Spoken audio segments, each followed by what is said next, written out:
Government ಹಾಸ್ಟೆಲ್ಗಳು ಯಾವ ರೀತಿ ಇದೆ, ಸೋರತಕ್ಕಂಥ ಹಾಸ್ಟೆಲ್ಗಳಿದೆ, ಅಡುಗೆ ಮನೆಗಳು ಚೆನ್ನಾಗಿಲ್ಲ, ಸೋಲಾರ್ಗಳು ಸಹ ಸರಿಯಾಗಿ ಬರ್ತಾ ಇಲ್ಲ, ಊಟದ ವ್ಯವಸ್ಥೆಗಳು ಬರತಕ್ಕಂಥ ಊಟಗಳನ್ನು ಅಧಿಕಾರಿಗಳೇ ನುಂಗಿ ನೀರು ಕುಡಿತಕ್ಕಂಥದ್ದು ಸಂದರ್ಭ ಬಂದಿದೆ. ಅದಲ್ಲದೆ ಬಿಡದಿಲೂ ಸಹ ಇದೇ ವಿಚಾರವಾಗಿ ಟೈಮು ಹೋಗಿ ನಾನು ಸಹ ಹೋಗಿದೆ.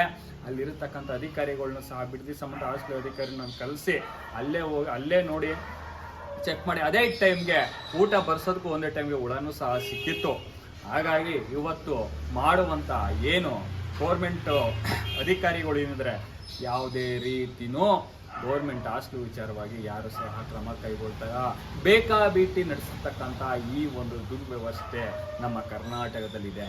ಮತ್ತೆಗೆ ಈಗಿನ ಏನು ನಮ್ಮ MLA ಸಹ ಅದು ಇದನ್ನು ಬಿಟ್ಬಿಟ್ಟು ಫಸ್ಟ್ ಸ್ಕೂಲ್ಗಳು ಮಕ್ಕಳು ಗೌರ್ಮೆಂಟ್ ಹಾಸ್ಟೆಲ್ಗಳು ಹೇಗಿದೆ, ಊಟದ ವ್ಯವಸ್ಥೆಗಳು ಹೇಗಿದೆ, ಕರೆಕ್ಟಾಗಿ ಕೊಡ್ತಿದಾರ, ಮಕ್ಕಳು ಎಷ್ಟು ಜನ ಇದ್ದಾರೆ, ಎಲ್ಲ ಡ್ಯೂಟಿ ಕರೆಕ್ಟಾಗಿ ಬರ್ತಿದ್ಯಾ, ನಾವು ಕೊಡತಕ್ಕಂಥ ಏನು ನಾವು ಗೌರ್ಮೆಂಟಿಂದ ಕೊಡತಕ್ಕಂಥ ಆಹಾರಗಳು ಕರೆಕ್ಟಾಗಿ ಹೋಗ್ತಿದ್ಯಾ, ಎಲ್ಲನೂ ಸಹ ಚೆಕ್ ಮಾಡೋ ವ್ಯವಸ್ಥೆಗಳು ಮಾಡಬೇಕು.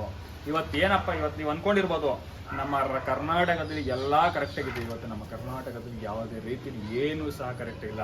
ಏನು ಹಳೆ ಕಾಲದಲ್ಲಿ ಹೆಂಗಿತ್ತು ಅದಕ್ಕಿಂತ ಹಿಂದೆ ಹೋಗುವ ಪರಿಸ್ಥಿತಿ ನಮ್ಮ ಕರ್ನಾಟಕದಲ್ಲಿ ಬಂದಿದೆ.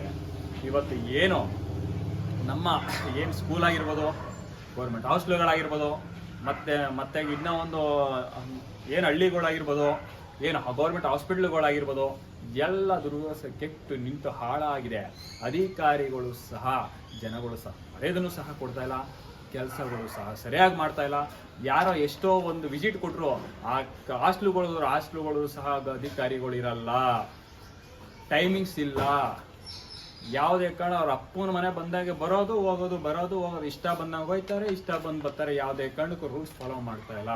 ಕೆಟ್ಟಿ ನಿಂತ ಇರುವಂಥ ಈ ಪ್ರಪಂಚದಲ್ಲಿ ಇವತ್ತು ಜನ ವೋಟ್ ಹಾಕಿದವ್ರು ಯಾರು ಒಳ್ಳೆ ಕೆಲಸಗಳು ಮಾಡ್ತಾರೋ ಅಂಥವ್ರನ್ನ ನೋಡಿ ನೀವು ವೋಟ್ ಹಾಕ್ಬೇಕು ಹೊತ್ತು ಬೇಕಾಬಿಟ್ಟು ನೀವು ಯಾರು 1,000 2,000 ಕೊಡ್ತಾರಂತ ವೋಟನ್ನು ಹಾಕೋಬೇಡಿ. ಇವತ್ತು ನಮ್ಮಂತರ ಯೂತ್ಸರು ಬಂದರೆ ಮುಂದಿನ ದಿನಗಳಲ್ಲಿ ಮುಂದೆ ಯಾವ ರೀತಿ ಗೆಳಿಬೇಕು, ಯಾವ ರೀತಿ ಕೆಲಸ ಮಾಡಬೇಕು ಅನ್ನೋದನ್ನು ನಾವೆಲ್ಲ ರೀತಿಯಲ್ಲೂ ಪ್ರಿಪೇರ್ ಸಹ ಮಾಡ್ಕೊತಾ ಇದ್ದೀವಿ. ಹಾಗಾಗಿ ಪ್ರೂಫ್ನು ಸಹ ತೋರಿಸ್ತೀನಿ. ಇವತ್ತು ರಾಮನಗರ ಗೌರ್ಮೆಂಟ್ ಹಾಸ್ಪಿಟಲ್ ಇರತಕ್ಕಂಥ ಸೋಲಾರ್ ಇದು ಒಡೆದು ನಿಂತಿದೆ. ಹೊಸ ಬಂದಿ 3 ಆಗಿದೆ. ಆದರೂ ಸಹ ಆ 3ಅಲ್ಲಿ ಯಾವುದೇ ಕಾರಣಕ್ಕೂ ಕಲೆಕ್ಷನ್ ಕೊಟ್ಟಿಲ್ಲ. 4 ತಿಂಗಳಾಯಿತು. ಕತೆಗಳನ್ನ ಓದ್ತಾರೆ ಹೋಗಿ ಕೇಳಿದ್ರೆ. ಮತ್ತೆಗೆ ಗೋಡೆಗಳು ಕಿತ್ತಿ ಎಕ್ಕುಟ್ಟೋಗಿದೆ. ಗೋಡೆಗಳು ಏದೇ ಕಾರಣಕ್ಕೂ ಮಳೆ ನೀರು ಬಂದರೆ ಸೋರತಕ್ಕಂಥ ಪರಿಸ್ಥಿತಿ. ಅಡುಗೆ ಮನೆ ಸಕ್ಕತ್ತಾಗಿದೆ. ನೋಡಿದ್ರೆ ಮಾತ್ರ ಈ ಥರ ಅಡುಗೆ ಮನೆ ಈ ಥರ ಎಲ್ಲ ಇಟ್ಕೊಂಡು ಗೌರ್ಮೆಂಟ್ ಹಾಸ್ಟೆಲ್ಗಳು ಸಹ ಏನು ಕೆಲಸಗಳು ಮಾಡಿದ್ರೆ ಅಧಿಕಾರ ಬೇಕಾಬಿಟ್ಟಿಗಳು ವ್ಯವಸ್ಥೆಗಳನ್ನು ಸರಿಯಾದ ರೀತಿಯಲ್ಲಿ ಮಾಡದೇನೆ ಬಿಲ್ಗಳು ಮಾಡ್ಕೋತಾರೆ. ಇಂಥವನ್ನೆಲ್ಲ ತಡೆಗಟ್ಟು ಇವತ್ತು ನಮ್ಮ ಈಗಿನ ಏನು ನಮ್ಮ ನಾಡಿನ ಜನತೆ